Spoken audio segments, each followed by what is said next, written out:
Welcome to the Unofficial Steelers Podcast, the podcast so unofficial it doesn't have a home. Here's your host, from In Hindsight, Nathan Heitz.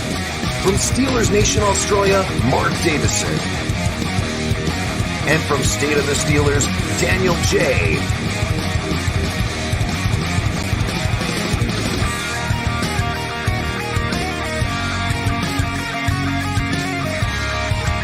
Here we go. Here we go. I still like that, man. I still like that. What's going on, guys? Welcome back to the Unofficial podcast, where we're so unofficial that we have no home. It jumps around from YouTube to YouTube, from mine on Steel Nation Australia to Daniel's here on State of the Steelers and on Nathan on In Hindsight. G'day, guys. People will shortly come into the live, I'm sure, but I gave them no notice today, so a bit of slack on my part. But how you doing, Daniel? I'm doing great, man. Doing great. Enjoying this victory week that we've had, and we've been able to enjoy this full week. Beating, I know a lot of people have been looking at a lot of negativity, whether it's, arguments in the locker room or possible trades, but I've been basking in the victory of beating Tom Brady. How about yourself? Oh, 110%. And I find it funny too that a lot of fans out there, and maybe it's just social media, because obviously I'm not polling fans here in Australia going down the pub, or, not going over to America. And, I guess it would be a massive difference being at the game. But fans on social media are like, oh, you only beat Tom Brady and he was 45 years old. But it's still, to me, it's still Tom Brady. And if Tom Brady would have won that game, we would have been like, oh, no, Tom Brady beat us again. So it's fantastic. And you were at that game. We talked about last week too on your show, with the pigeons and whatnot. And hopefully the pigeons can fly down south to Miami. But to me, it was fantastic knowing that we had beaten Brady, and hopefully he never goes back, because if he goes back to Heinz Field, Acrisure Stadium, by that time they might change it again, he has to be playing in the league for another 9 years, right? Or something like that? Maybe. I mean, there's that whole, what do you call it? Where like this year we played the Eagles and we're playing the NFC East, which is a team that we're not accustomed to playing because of that whole 17th game. It could fall into one of those types of situations where it's the 17th game and we're playing Tom Brady, one place or another. But yeah, outside of that, then we probably won't see him again unless it's in the Super Bowl. It'd be a good time to see him. That'd be all right. It's and he says too he's not going to retire for a long time. But I'm pretty happy with how the week went. And yes, there was a lot of negativity, QB1 controversy. Don't worry about it. It's Kenny Pickett. Chris Boswell calling out Matt Canada, and fair enough, because Matt Canada sucks. Was there any confirmation on that? Did you ever find any confirmation that he was? There's no confirmation. It's just hearsay, which a lot of stuff is on the internet is really going on. But to me, anyway, me and Maddie talked about on Behind the Steel Curtain yesterday on Steelers Touchdown Under, right? And we found out that Boswell has scored 41 points, and the offense has only scored about 52. So there's a bit of right to call him out in that circumstance, right? But there was all these things going on. The drama with Deontay and Mitch, that doesn't bother me. It's funny how as Steeler fans, when you get one of the best wins maybe in their history, there was no secondary, and they go out and win that game, and we're not talking about it. But it does set up a big matchup for tomorrow. Right, Sunday Night Football. What are you feeling right now, Daniel, going into this game? Are you excited? Can the Steelers win? And can Tua turn the ball over? Tua Turntheballova turn the ball over. Well, I mean, the Pittsburgh Steelers are going to have the best opportunity to do so right now against him. Some of those games that he did have anyways. So Tua's a tricky guy. If you go and look at his games, you go look at how he plays. The first 3 games, he's got a lot of stats and yards and things of that nature, but a lot of it is like shorter passes that turn deep because of the speed of the receivers. He's coming back off of in my opinion, pretty severe concussion. It's his first game back. That game that he got injured in was on a Thursday night. So it's been a little bit longer than a normal game. You have that, usually those Thursday nights are called lead into what's called a mini bye. And so, he had that mini bye, and he's missed a couple of games since then. So I think he's going to come in a little bit rusty. Brian Flores, he knows Tua's weaknesses, his strengths, what he likes, what he dislikes. I think he's going to make Tua Turntheballova very, very uncomfortable this weekend. I also agree. I think a guy coming off that amount of time, being what he's missed 3 games, right? Yeah. Why are they dead set the favorites? Like it puts us in a good position to go out there to keep the momentum. But he missed 3 games. They lost without him, and then is he their savior? I don't know. Is he a bit like our TJ, where we can't win without TJ, and they can't win without Tua? Maybe, but when you look at how much they're favored, also, I mean, I think this is more of a disgrace towards or slap in the face towards the Pittsburgh Steelers to be 7-point dogs to a team that, I mean, you go and look at what they had to do to win. They had to basically cramp up the Buffalo Bills. They had their sideline at over 140 degrees or something like that. And on their sideline, I think it was 90. And so there was an unfair advantage there. They had to come back against the Ravens in a fashion that was kind of unlikely. A lot of stuff had to happen. You look at what they've been doing this entire time.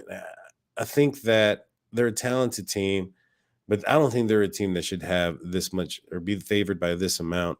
I know there's some questions on the Pittsburgh Steelers offense. Are they going to get the ball going? I think defensively they're coming back probably the healthiest that they've been in a while outside of TJ Watt. And so we'll see how it goes. Whoa, there we go. Terry's in there real quick. Steelers 28-17. Oh, yeah. I would love to see something like that. I would love to see a double-digit win. And I agree with you because even looking back at ESPN, the schedule and the Dolphins schedule, they lost to Cincinnati. That was, that was when he went down, correct? That's when he went down on the Thursday night, 27-15. And they probably should have won that game, actually. If Tua was in there, they were looking to win that game. Then New York, they lost 40-17. And versus Minnesota, they lost 24-16. So without Tua and Tua coming back in a big game Sunday night, I think the Steelers have a big chance. Maybe a bigger chance than I thought with the Bucs. I thought the Bucs were going to win it last week. So how do they get to, how do they get to pressure Tua? What do? Are they sending blitzes? Are they sending 4-man rush? Are they staying back in coverage? What are they doing? Well, you're going to have to stay back in coverage. What the Pittsburgh Steelers are going to have to do is try to confuse him, send 4, but, make that 4th person that's coming a question mark. You look at who the offensive line of the Miami Dolphins, Teron Armstead's been dealing with a toe injury. He may or may not play. Greg Little, he's also questionable with an Achilles. Their other tackle that's been back and forth. This leads me to believe that, if the Steelers defense plays their style of defense and their game up front, that they don't need to blitz Tua. And that way they can double cover who they need to double cover and protect the deep pass, because that's what they're going to want to do. But Miami Dolphins are coming in a lot more hurt than the Pittsburgh Steelers are in this game. So you're saying we won't see anything like this? The old my favorite game from last year, where the Miami Dolphins were sending about 7 people to 8 people on the line, and then the rest were in looks like to be in maybe man coverage or or something like that, or we won't see any of that, because I love that game last year with the Brian Flores. I think you might see that pre-snap, but as the ball is snapped, I'm not sure if everybody that's coming in is going to be going in. Yeah, I loved it last year. It was fantastic. The Dolphins had a massive scheme. They brought down the safety on there, Javon Holland. He got in the backfield. Now, I'm not saying they're going to run the exact same thing, but this was Brian Flores coaching the Dolphins to me. I think it was one of the best games last year defensively. They blitzed, I believe, about 70% of the time, and they just got after Lamar Jackson. Now, to me, this is a big game because Flores got punted away and fired and said, "See you later, mate." And he's going through his own court case with the Dolphins and the NFL, and that's separate to it. But it would be interesting to see if he has a bit of revenge inside of him to say, you know what, I'm better than you guys, and I'm going to outcoach you. But you don't want to have too much emotion involved in this game, because then you can make silly mistakes. But do you see a big impact from Flores on this defense? Oh, for sure. Like I said before, he knows what Tua likes, what he doesn't like. He knows his strengths and weaknesses probably better than anyone else. There's probably reasons why, as you know, he was pretty. It was pretty evident that he didn't want Tua there. You know, he was trying to grab Deshaun Watson. He was trying to get another quarterback in there. He wasn't sold on Tua. There's probably reasons behind that, and I think those reasons are going to be exploited this weekend.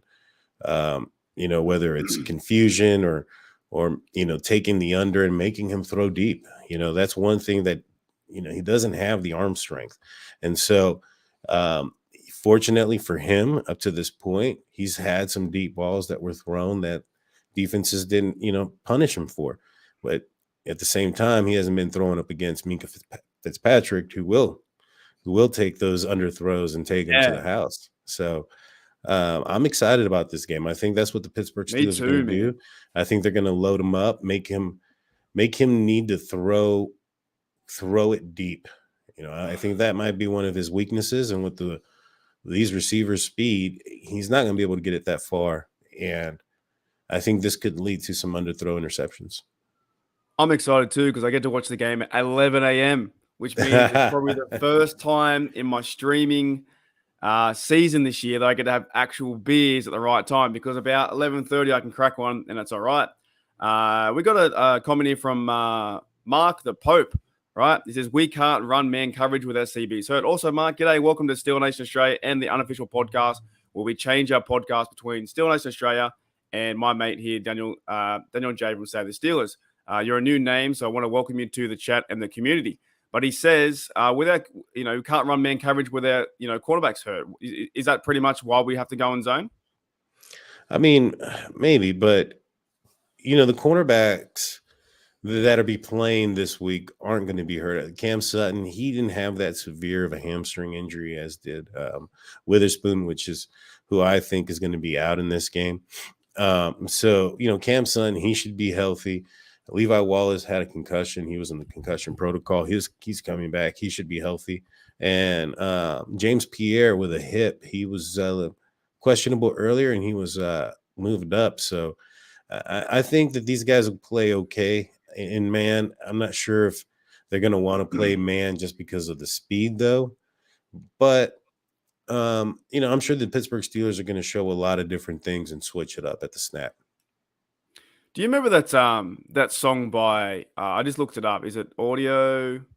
No, Soundgarden. Spoon Man. You remember that song? I don't, man. I'm trying to remember it. it. Soundgarden. I think they turned into, like, they did Audio Slave too, I think. Yeah, I think it's the lead thing there. Spoon Man. Anyways, holy dooly. Is Spoon Man playing? So I don't think he is, right? He's out. No, let me see. Let me check it out. I think he's out. Real quick. He's doubtful. And the only one that has been ruled out at this point is Steven Sims with a hamstring, which is unfortunate. Terry knows it. That's an old school song from like the I don't know, the 90s or whatever. I'm familiar with them. I just can't remember that song. Chris Cornell was one of my favorite artists. That could be his intro music, but I doubt he has that as well. But I want to give a quick shout out to Cold Mill Report. These fellas do, I actually don't know their names, but shout out to you blokes. They're an up and coming YouTube channel as well. I believe they have about 40 odd subs. No idea where they're from, but I kind of like the idea of the name Cold Mill Report. So they cover Steelers too. I checked out their channel the other day. It's kind of good. But you know what? There's a lot of Steelers channels out there. But this one on Steel Nation Australia, what do we do here most, Daniel? What do we do here most?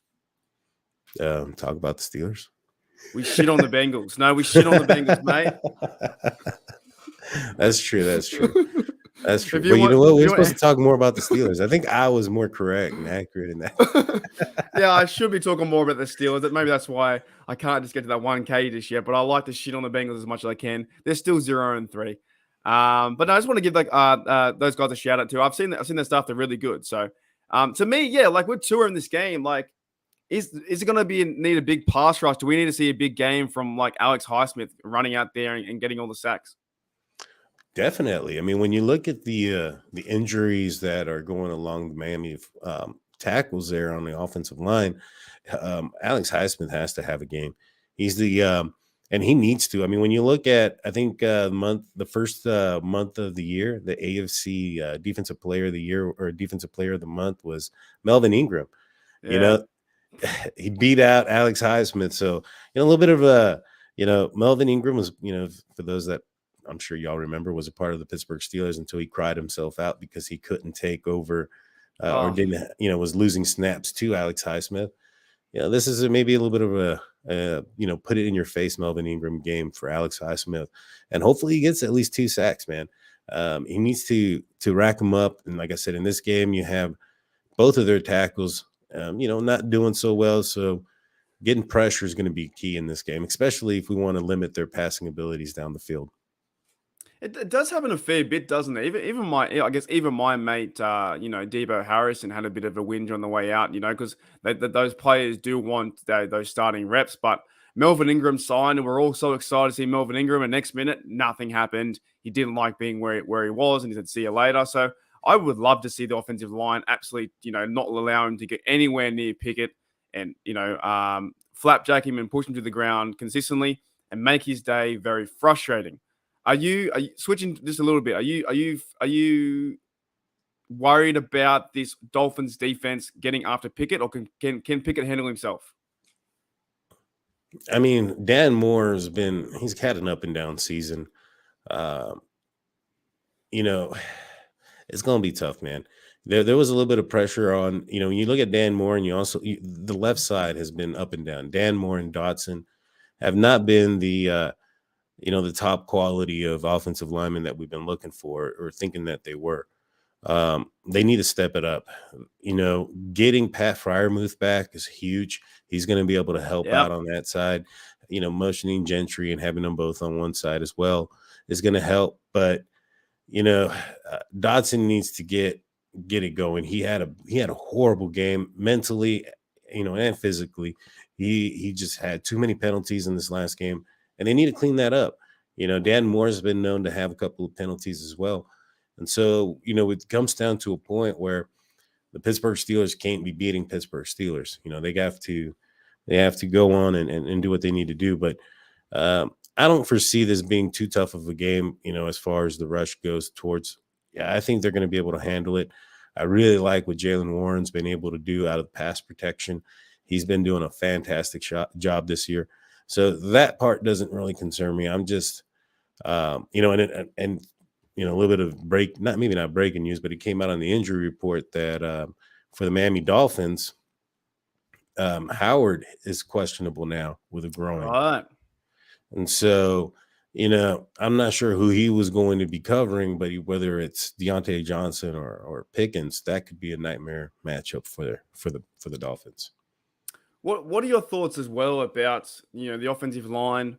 We'll stick there for a minute with the run game, because the run game's been pretty terrible the last 6 games. Will it get better? They're averaging about 86 yards a game, 3.4 yards average. No matter what you talk about, is it the running backs? Is it the line? Is it a mentality thing? Is it a scheme thing? It just seems not to be working right now. And I don't know what it is, if it's on Najee, if it's on Warren. Do you try Snell back there? I don't know what you need to do. But you know who I would really like to see, honestly, man, get a couple of, maybe 3 or 4 carries. I'd like to see Ant Mac come off the practice squad. That's somebody a big with question some too. speed. Why aren't they doing that? Somebody with speed, somebody with experience in the Matt Canada offense. He was under Matt Canada in Maryland. He's familiar with the style in which the offensive runs. I would like to see him back there. Najee, he needs to heal up, man. He had 2 foot injuries early on, one that held him out of developmental stage of preseason and training camp. And, he doesn't look the same. He took out a metal plate out of his shoe, but, that doesn't stop him from not seeing the holes correctly. You know what I'm saying? Now, maybe he's seeing them and he's thinking that he can't get to them in time. But, a lot of people were praising Najee earlier on this offseason because he came in looking bulked up, big, huge, looked like a superhero, and this, that, and the third is how he was described. I was a little bit concerned by that because he wasn't a fast back to begin with. He was a power No. back, and when you overtrain, lingering injuries happen, and also you get that big, you're gonna get a little bit slower. And so you look at Le'Veon Bell, you look at James Conner, both of those gentlemen from the first year to the second year transformed their bodies in a different way. They went the other way. They lost weight. They got faster. They got more explosive. I kind of would have wished Najee Harris would have gone that route as well. I think he can get back to a productive back. I think the offensive line is doing okay when it comes to the rushing. There are holes. There are lanes. He just needs to get to him quicker, in my opinion. I mentioned last week that I thought Kenny Pickett was going to get, have some holes there and some lanes to get some rushing yards. And, the combination between him and Mariota were able to do that. I think that might have to be something that's done this week as well. We might have to see Kenny Pickett move the ball down the field with his legs a little bit. I think we'll see that. But the thing with the run game for me, we just haven't seen them break a 40-yard run in forever. I think it was that game, Najee Harris versus Cleveland in the last play or two, when all they needed was a first down. And actually, Najee Harris could have probably sat down and then ended the game rather than score a TD because it could be a chance to get the ball back twice in a row, yada, yada, right? But we haven't seen them do that for a very, very long time. And to me, I don't know what maybe it is on Canada, maybe it is on the scheme or whatever it is. Well, they just can't do that. Any run defense in the NFL can solve the problem by plugging up the holes, and they can't get more than 4 yards. Now, I don't think that Warren's getting a fair shot. If Najee's hurt, give Warren a fair shot. Play him 20 carries a game. But also, the offense isn't getting into a rhythm where you can do that because they're so predictable. It is run, pass. There's no real creativity-wise to it. So there could be a lot on Matt Canada. But for me, it's very frustrating to see that what we've always had with Le'Veon Bell, back in the day, 5-6 years ago, whatever it was, stutter step at the line. He'd literally put his hand on the back of the O-line, stutter step, and find a hole. Whereas what it seems to be with any runner, and you're right, I think they should go out and play Ant-Mac. I don't understand. There are so many questions, and then there's a big question too that Coldmill has right here as well, right? This is big, and I want to link this to Anthony McFarland. You're not starting. Why aren't we getting? If we don't get Austin there for the rest of the year, then Canada needs to be fired, right? But if you're not going to put in McFarland, why aren't you putting McFarland? Because he's faster, he's better. And the same thing with Austin. Why aren't they putting in Austin when he's got 6 days to go? And there's a big chance that if he doesn't get in, he's out for the season, and we don't see him. And he could be a healthy scratch near the end. Well, the only reason why he's there right now is because Sims is out. Austin return. I can't remember if it was punts and not kickoffs or kickoffs and not punts, but there was one or the other that he didn't do. It is a completely different. It's different, and so he only did one than the other. You look at what Gunnar Olszewski. He's the only guy right now that can do both. That's known to be doing both, and you'd have to cut one of these receivers. And so, in my opinion, if you're going to cut one, it's probably Gunnar. And right now they need him, and so he's not going to come off this game here. Plus, when Steven Sims comes back, it's going to be kind of similar to when Sims was on the 53 before, and Gunnar was the kickoff returner. Sims didn't get a helmet. Sims didn't get a helmet until Gunnar put the ball on the ground a couple times. Now, I don't anticipate, Calvin Austin III getting a helmet either. I mean, who are you taking a helmet from? To me, it should be Gunnar, but you're right, because there is no Sims. But can you not find somebody else to field the punts and bring somebody else up? They tried James Pierre, and look at how that ended up. It ain't so good, man. I know, but I'm just going back to a pure sense of they're all football players. Surely someone back there can catch a punt. You know what I mean? For a few games. Why would you risk Austin? Say, for instance, he's not healthy right now. Say he's 85% or whatever he is, right? Can you not? If you don't put him on the 53, then he's away for the whole season.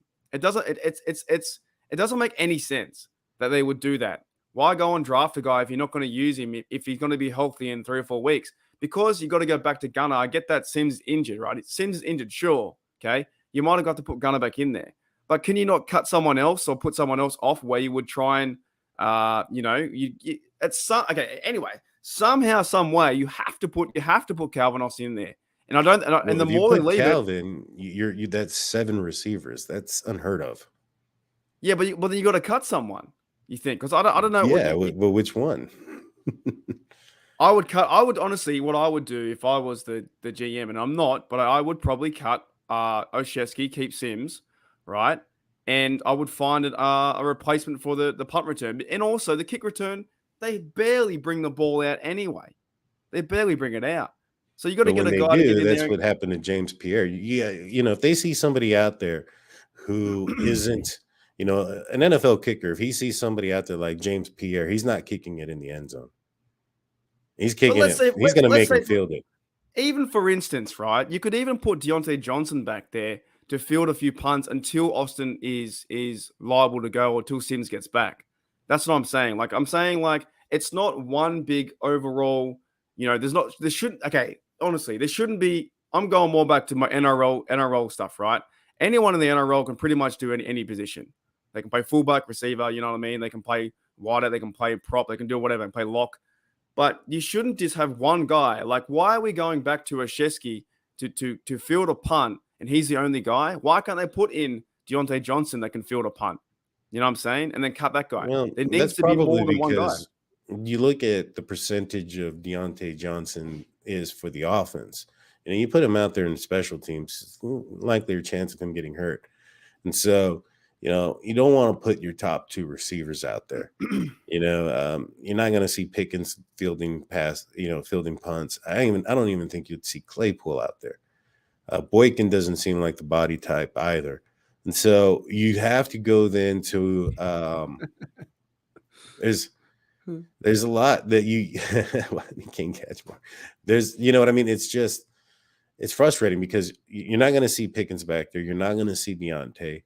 Claypool and Boykin don't have the body type for it. They're not that type of run. They're not that. No, I get it. I agree with it. I just find it frustrating that this is what it comes down to. When Sims get injured, you have to go back to Olszewski, that he's the only guy. And I feel like there needs to be, with $1 million organization, there needs to be more, you know what I'm saying? There needs to be more players out there that can go and do this job too. And surely they can, right? Benny Snell has done it before. I think he's done it. Now, Pierre did stuff up.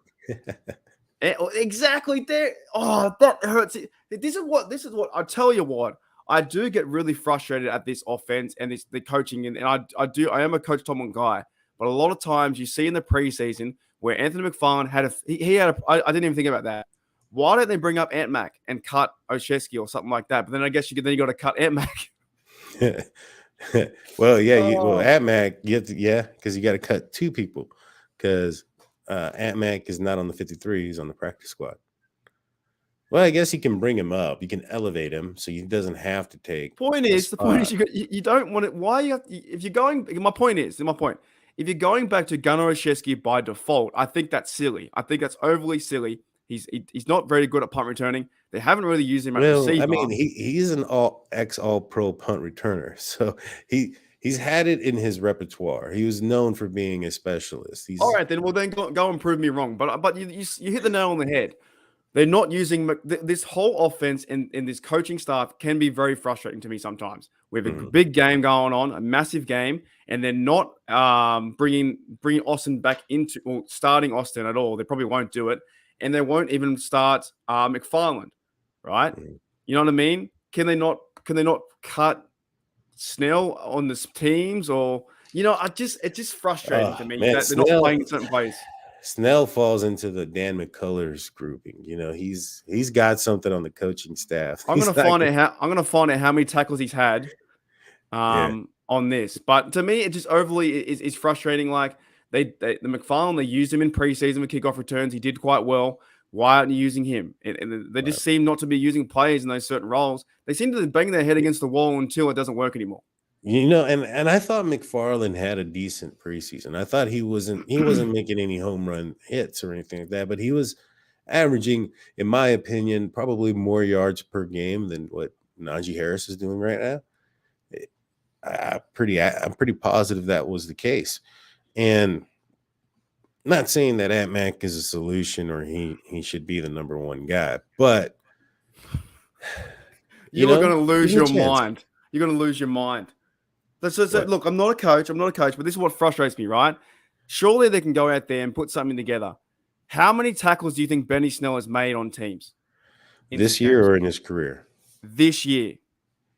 3. 2. Oh, man. He's made 2 tackles, and he has not even run the ball at all. I'm not even sure if he's been on the offense, right? And this is what frustrates me about this Steelers team and the offense and the coaches and all this stuff, right? You're not using Snell. So why is he taking up a number when you can't put out someone else? You can't activate maybe Robinson or someone else to play his spot? Mm-hmm. No, I agree. And I think that when you look at what Boykin has been doing, I think he's taken over that spot as being the tackler on the team when it comes down to coverage on punts and kickoffs. He has. He's got 6. You're correct. You see, so I think Boykin has taken that position. He's taken that spotlight. So I think there is room to remove Snell off the team. I don't understand why he's on there either. Guess how many Derek Watt has? Oh man, 1. 1. Oh, geez, I got it right. 1. But you know what? Since Pickett has been put in as quarterback, as QB1, I've seen him more on the offense. How many offensive snaps does he have in the last 2 games? I'm not sure about snaps. I got to figure out where that site is. There's a certain site on the internet to find that one out. I can't remember what it is. But I do know he has 1 attempt running the football for 2 yards, and he has 1 catch. So he's been around the football 3 times. 3 times. It's so frustrating. It really is frustrating that, you might miss a guy like Austin, who's the speediest guy, 4.4, and you can't maneuver the team in a certain way to play your best players. That's my point I'm trying to get at, and that's why it's frustrating to me that you have Ant Mac on there, and when you put him up, they're not going to bring in Calvin Austin, and they have guys like Snell who've combined for 3 tackles. You're telling me you can't put anyone else around there, a different cornerback, a backup linebacker to take their place and put other guys at skill positions to put them in a better place? That's my point. No, I completely agree with you on that one. I mean, when you look at especially Snell, when we break it down and we look at how many times he's around the ball and tackling, he's not that dynamic player anymore. And so on teams, that is, yeah, man, give somebody else a shot out there, especially on this offense. I mean, when it's been as stagnant as it is, and when your highest, your point leader, your leading scorer is Boswell, well, you got an issue there. To me, it just doesn't make any sense. Like they don't use the fullback Derek Watt at all. So he's got 1 tackle. They're not using Benny Snell. That's 2 players on the offense, right? That on starting day they're just not using in this offense. Now that to me is really bad coaching. But we could talk about it all day because it frustrates me that they're not doing it, right? But let's talk about the people on the field. Who do you think is going to have a big game in this game? Well, I mean, seeing that Xavier Howard is questionable now, I think that the Steelers, as much as nobody wants to admit it, their identity is trying to throw the ball down the field. And when you try to throw the ball, whether it's going to be that short to immediate passing with hopes to go long.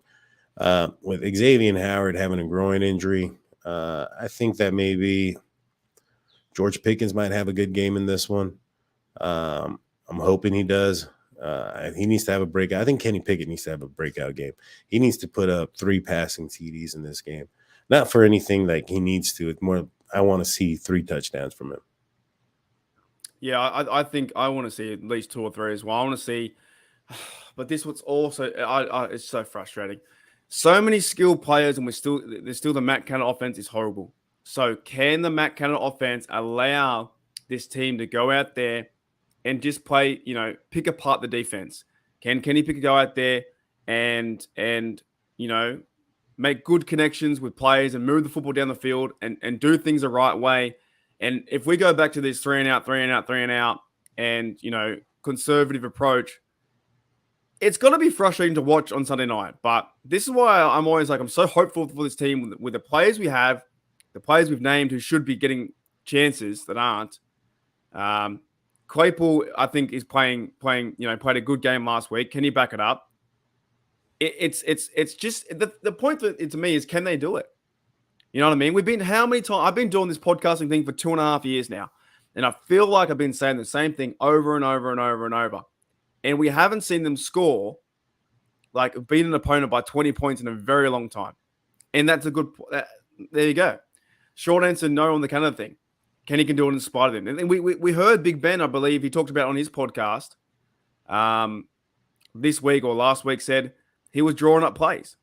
The Matt Canada offense is so weak, and the players have to design their own different ideas to get things moving. It's mental. That and it's, watching the All-22, it does seem like the playbook is limited.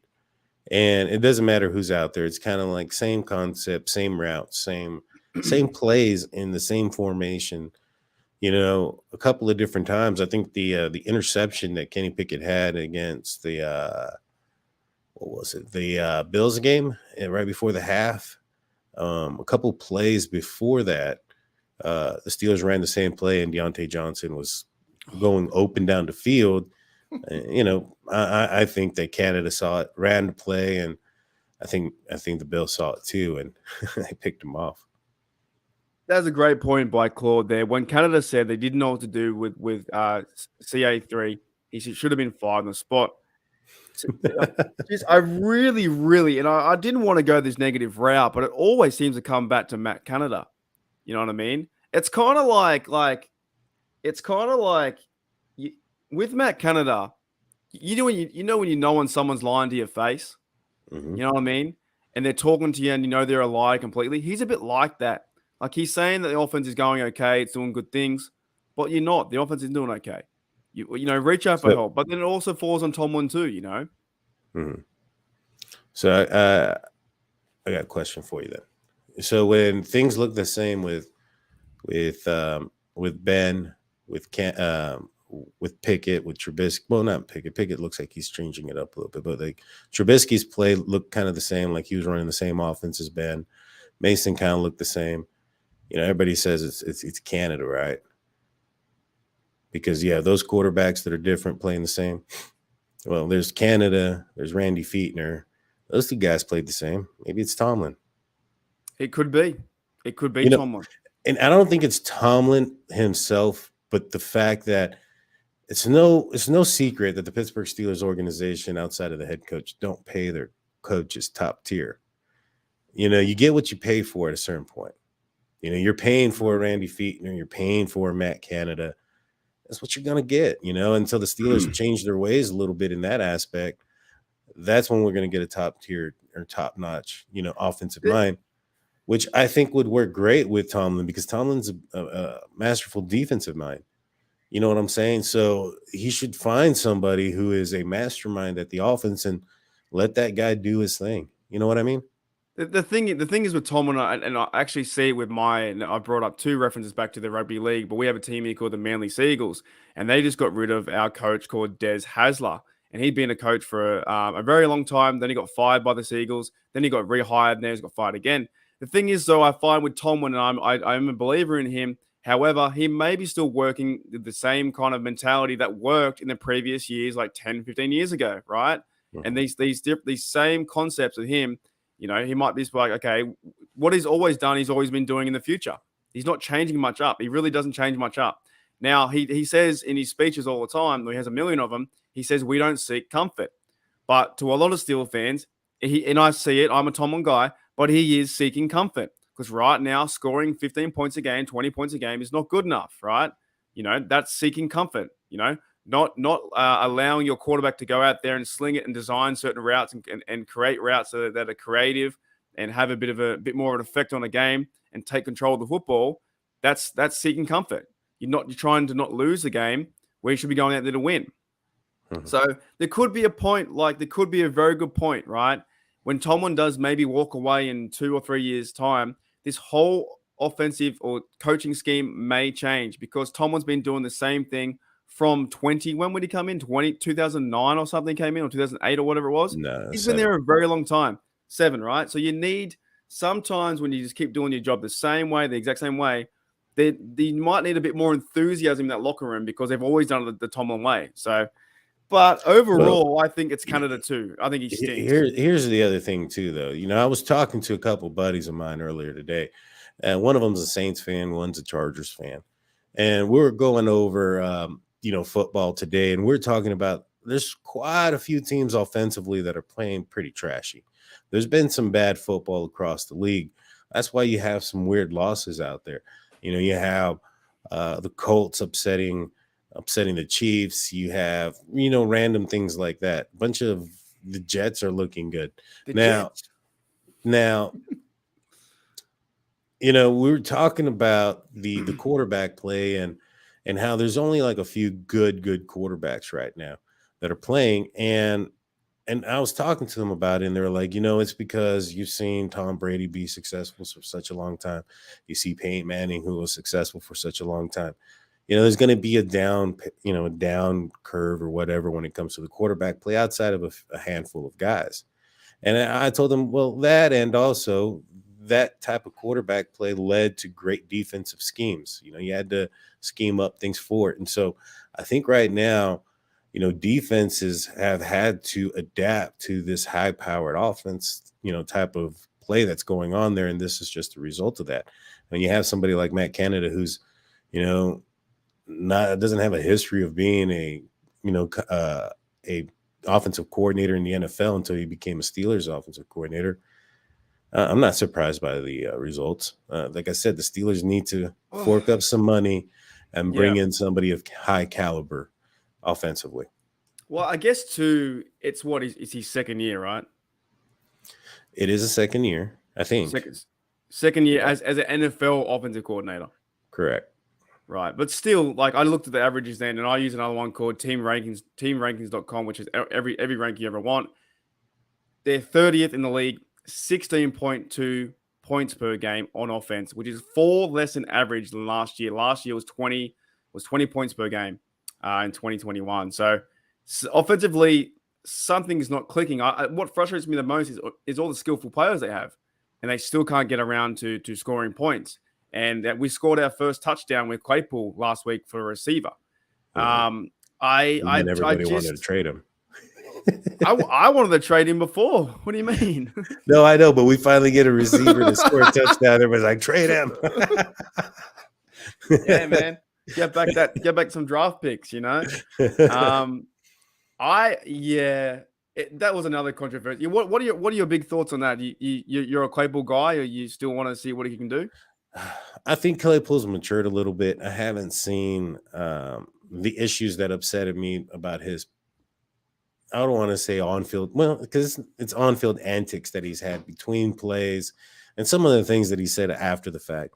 Like, going back to his rookie season, I told a lot of folks, I was like, I like Claypool because he's on our team and he's being productive, but I don't think I really like him as a person. He's a little arrogant is what I said. I was like, I don't think I would like him very much if he was not on the Steelers team and on a random team that I didn't care about. Yeah. You know what I'm saying? Like if he was on the Redskins, sorry, I said the wrong team. If he was on the Commanders, I wouldn't have liked him as a player. I would have thought he was an arrogant player, and he would not have been a player that I would like to have watched. And so with that being said, last year when the production dipped and you saw some of those antics show up on the field, and they started, it went from him tweeting out and being on social media, things like, losing, never heard of her, things of that nature, until last year. Now it started to go out on the field. You see, against Minnesota, he's doing a first down motion instead of, giving the ball to the ref, and it's starting to affect the team in a negative manner. I definitely was all in for letting him go.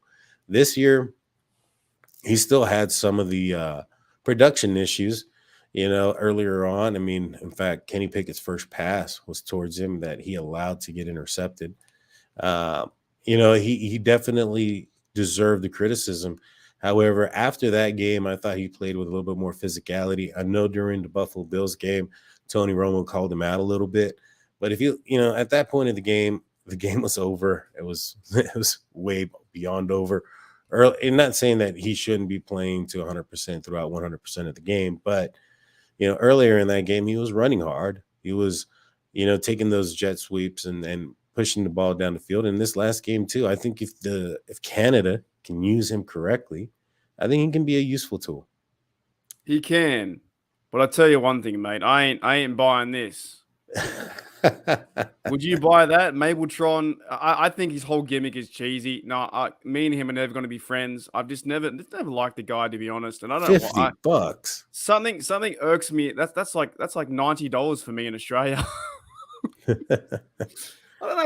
I'm just not a big fan of this TikTok generation. When I know we're going to the new generation because these players, of course, you can't have players like Tom Brady play all the time. You're going to have players coming from college, 21, 23. It's a new generation. It's new TikTok. I'm not a fan of TikTok. I absolutely despise TikTok for what it stands for. That's the only one I'll never do. I'll never do TikTok ever or something like that for what it is. But to me, man, I ain't buying like Mabeltron jersey. Like that is just to me, it looks like rubbish. That is something I would find at a $10. What do you have, dollar stores in America? Like, yeah, we have those. I would find them at $10 and go, oh, I might buy that. Or at the where the customized shirts where somebody makes their shirts on their own. To me, he's too much about himself. Yes, he had a good game last week, but I want to see him back it up. If you don't back it up, I'm going to double down on you, and I'll be I'll fill out the trade report myself. So apparently the Steelers are asking for the house. Yeah, well, they're asking for the same thing that what's his name, McCaffrey, the second, third, and a fourth. That's that. Yeah, I would take that.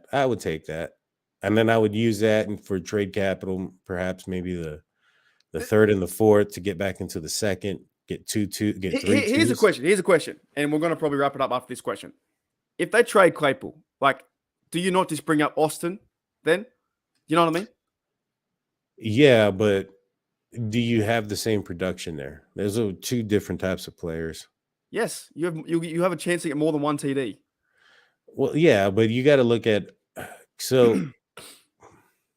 Calvin Austin primarily played the X receiver in college. He wasn't the slot. Chase Claypool was playing the slot this year. I'm not saying that Calvin Austin can't play the slot, but given the amount of time that he's missed, it could. I don't know, man. I don't know if he's the guy for the slot there. Bro, this one's $65. That's $65. Do you want $65 for that? Wait, does he have his own birthday on the back of his jersey? He does too. His birthday? You guys can't see that, but it says Chase Claypool, number 11, 1998. He does too. That's weak sauce right there. I mean, you got to give him some props. He's trying to get his name out there, I'm just jealous, mate. I'm jealous of next week we're gonna see the MD sweatshirt for Mark Davison and your birthday on the back and Aussietron. There you go. Or Decepticon. In reality, I do like the idea of the trade though, because I think for him, in my opinion, I think it can always go backwards because we've seen that happen where he has a good game and then doesn't do very well. But this is a perfect game in Miami. Nice weather. I believe it should be nice weather down there. Chance to get open, put a big game on, and prove to the Claypool haters like myself that I'm wrong and go out there. And you're right. Why would the Pittsburgh Steelers go and trade away someone who's being successful for the offense? It doesn't make any sense. But if they want to have more draft picks in the future, they definitely can do that because there are wide receivers out there or teams need them. Teams need a wide receiver like him for sure. And but if you do that, aren't you just like admitting that the season's over? I don't think if you're trading for a trade pick, if you're trading for draft capital in the future, aren't you admitting that you're looking for the future? Especially a player of that caliber. You're admitting you're looking to the future. You're admitting that this guy was right. He sucks. No. No. Like, to me, I still think in this receiver room, when Steven Sims was healthy, or when he was healthy, and bringing up Austin, I think you still have a good chance to move the ball. I just don't see it. I don't think one game for Claypool can outmuster or trump the things that that he's. I just don't like his old. I don't like his ego, to be honest. I don't like the way he puts his brand in front of the Steelers, because I know tomorrow if he was cut and said see you later, he'd be on TikTok 24/7 and making all kinds of YouTube videos, and that's his brand. I know that. I don't think he's checked in. I really don't think he's checked in as a Steeler. I miss the days, and this is where I'm not shouting at clouds, but I miss the days of Hines, Ward, guys like that. I really do. Guys who are physical, and that's why I appreciate guys like George Pickens too. But we could talk forever about this Claypool thing. I'm just not a big fan. And hopefully tomorrow when I'm doing my live stream, he proves me wrong, right? Maybe I'll do a shot every time he catches the ball. About Hines Ward real quick. Yeah. He Super Bowl against the Packers, Dallas, Texas. I'm from Texas. I think I'm not sure if it was the night before I want to say it was the night before the Super Bowl. He was out at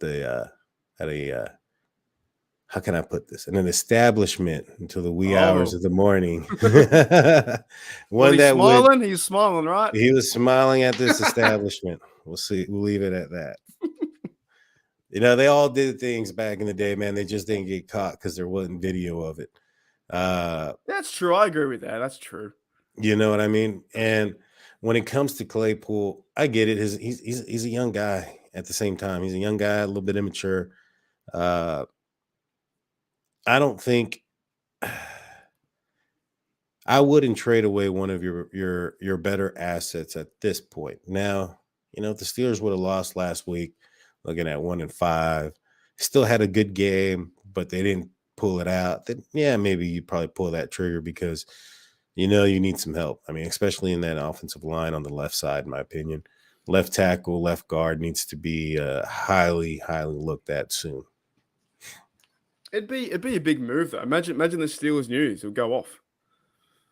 Yeah, I mean the news would go off, but we probably won't be winning many more games. So I don't know. I don't think Claypool holds his team together. I really don't. I think he had the one good game with Trubisky, but I just don't think that he holds everything together. I think we've got to get back to running the football, and I believe other guys can step up. The only thing is, now that Sims being hurt, and they lost the Anthony Miller on IR at the very start of the season, that allowed them to, they probably can't afford to lose receivers just in case that someone else goes down. Then who do you have? Then you're in a real bad position. I get that. But overall, I want to see him go in a stretch of games where he had in his rookie year when he played fantastic. But I haven't seen that in year 2, and I haven't seen that in year 3. Now, he played good last game, but this to me is a massive pressure on Claypool. But we're going to end the show soon. Or you go. Arguably, though, Claypool won the game last week. I mean, you think about it. He did. I gave him that. He scored the touchdown. Not only that, but he converted some big third downs. Now, if he's not there, they're targeting Deontay Johnson on third down when you need to convert. How confident are you in Deontay Johnson's hands in that moment? I liked there's the running thing too as well. People want to get rid of DJ. I would rather get rid of Claypool because I think DJ has better route running ability, and he does drop a lot of passes. But I would still be more confident. I think given DJ the shot. This is why I want to see in tomorrow's game what is going to happen with Claypool, because if he goes missing, then either I'm right or the team Claypool. That's his site called Team Claypool. Actually, they may be right. But I want them to be successful. But I just get this feeling that he's not always checked in. I've seen many Twitter videos that he checks out on routes, he gives up on plays, and he did come back to the football to make that big catch. I get that, but overall, I would be happy if they trade him for someone else. I just believe someone else can step up. But the thing is, now that we're injured, now Steven Sims injured, they haven't even played Oshesky there at receiver that much. You know what I mean? So I don't know who could step up and fill that void, but that's why they probably won't do it. So to that point, though, by him playing good, they probably won't trade him away. But it's probably the best time to trade him away when he's playing good. You can't trade him away when he's playing bad. Well, I mean, if he plays good this season, that question can come up, in time for the draft at that point. think of Martavius Bryant. The Steelers got a third for him. Mm-hmm. And so, And he didn't do anything over there, did he? He what? No, he got played one suspended. game or something. Yeah, he got suspended again. I don't know if the Raiders will ever do another trade with the Steelers after Martavius Bryant and Antonio Brown trades. yeah. Anyways, we're getting really, really long in the tooth. And what's frustrated me so far is they're not playing Anthony McFarland, like you said. That's crazy. And they're not going to bring up probably Austin to this team, which is crazy too. But what are your final thoughts for this game? Well, I think this is going to be another close game, guys. I don't think the Steelers can play a game where they're going to win comfortably. And so make sure you keep your appointments with your cardiologist next week because you're probably going to need them. In my opinion, I think the Steelers, I'm putting it out there, the Steelers are going to win this game 27-23. I put that out there a couple places. And I think, this defense is going to have maybe a bigger game than that. I think there's the possibility of this getting, being a game where the Steelers can win by 10. But just because they haven't done that yet, I'm not going to put them there. So I'm going to go at 27-23. And y'all can find me also on State of the Steelers, guys. It's a YouTube show where we're giving away tickets this upcoming Sunday to the Steelers versus Vegas Raiders game to a subscriber. We're going to announce the details to that giveaway on Monday. So go give me a subscribe. And a free signed Claypool jersey, right? You're throwing that into there? Maybe. You never know. If he scores 3 touchdowns, maybe. Yeah, man. So for me, I'm going to say, I think I said 24-23. I can't remember what I said. I think we win by 1 point or something like that. I'm not comfortable with this game at all. I'm excited. I really am excited. But what's been happening the last year and a half under the Canada system, it's not exciting football. It's standard football. And the quarterback has to maybe adjust and figure it out himself and link with their receivers. And to me, they've got to target Pickens and get the running game going. But we've been saying that forever. How many times I've been doing podcasts so long? I've been saying get the running game back together, get the band back together. They can't run the ball. They haven't been running the ball forever. So until you prove me wrong, otherwise they have to do that. But yeah, thanks guys for checking out the Unofficial Steelers Podcast. It was my turn today on Steel Nation Australia. I believe we may be going to Nathan in hindsight next week. Possibly. I think his is going to be on Saturday. He's flying in on Tuesday. So we'll go back to yours. I'm going back to mine on Tuesday, and then it'll be in hindsight on next Saturday. Yeah, we'll be somewhere, guys. Check the links in the description. It is my channel here, of course. Stab the Steelers, Daniel J, and Nathan in hindsight, all 3 of us. Here's a question. Do you pick a random subscriber for those Steeler tickets? Yes, I do. So basically on Monday, I'm going to put out a video. And what that video will have is a code word for you guys to enter into the comment section on the post game show Sunday that next week following the Eagles game versus Steelers. I use a tool called the StreamYard comment random selector tool, and I'll share it so you guys can see it all happen live, and it'll select a person that commented the code word in the comments of that video, and then you'll have 24 hours to email us. But I will have more details in my video coming out on Monday. He's actually lying. How do I share? This is what you do. He does this. This will be weird, guys. He does this. Can you see it? That's what he does. That's his random selection. Welcome backstage, guys. There is no StreamYard. No, he doesn't do that. Actually, if you go to my page, I gave away tickets to the Steelers versus Jets game back on July 4th of this year, right after the what was it? The schedule was released, and so I did that on July 4th this past year, so you guys can get an idea of how it works. Yeah, it's completely random. It's not what I just did. All right, guys, we'll see you later. Enjoy the game. The game's going to be fantastic and fun. Rod's got them 7.5. Let's hope they win by 10. I just want to see them win, and I want to see them just hammer someone, man. Just go and win the game by a lot so we can have fourth quarter. I want to be drinking my beer in peace. I just want to chill out near the end, bro. I'm just sick of these heart attack games. I'm sick of them. All right, guys. Well, you know what? I'd rather have the heart attack game than the Buffalo Bills game. So I'll leave it at that. Wait, was it this? Oh. Yeah. That's what it was. All right, guys. I'll see you later. Thank you for checking out the Unofficial Steelers Podcast and Steeler Nation Australia. Let me find my video and see ya. Welcome to the Unofficial Steelers Podcast, the podcast so unofficial it doesn't have a home. Here's your host from In Hindsight, Nathan Heitz. From Steelers Nation Australia, Mark Davison. And from State of the Steelers, Daniel J.